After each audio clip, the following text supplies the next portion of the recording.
Hello guys, এখন রাত বাজে, দেখি কয়টা বাজে।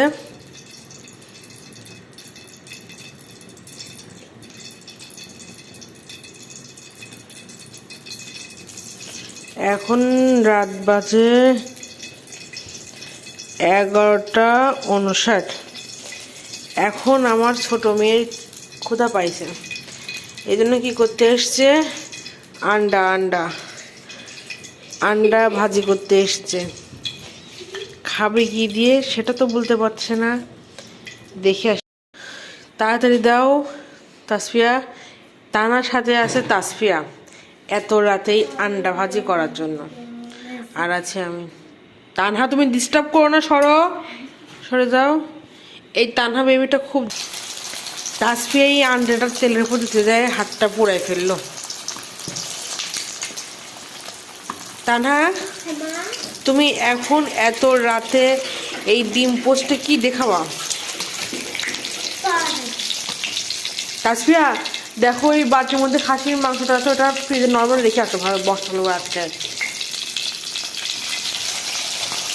আপনাদের কার কার বাসায় এরকম বাচ্চা আছে, এরকম রাত 12টার সময় তারা খোঁজা পায়, রাত 2টার সময় তারা খোঁজা পায়?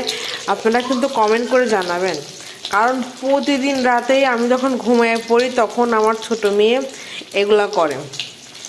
আজকে এখনও ঘুমায় নাই, আর আজকে বেশি রাতও হয় নাই, এখনই দেখতেছি এগুলো করতেছে। আর আমি দেখিও পরোটা দেওয়া নাকি খাবে, পরোটা আছে কিনা সেটাই দেখে আসে। চলুন, আপনারাও চলেন আমার সাথে। হ্যাঁ দেখছি তো তাই। তানহার বাবা রাতে খাওয়ার পরে যে পরোটাটা বেশি ছিল এটাই এখন তানহা খাবে। ঠিক আছে, আমি এটা সুন্দর করে ঢেকে রেখে দিই।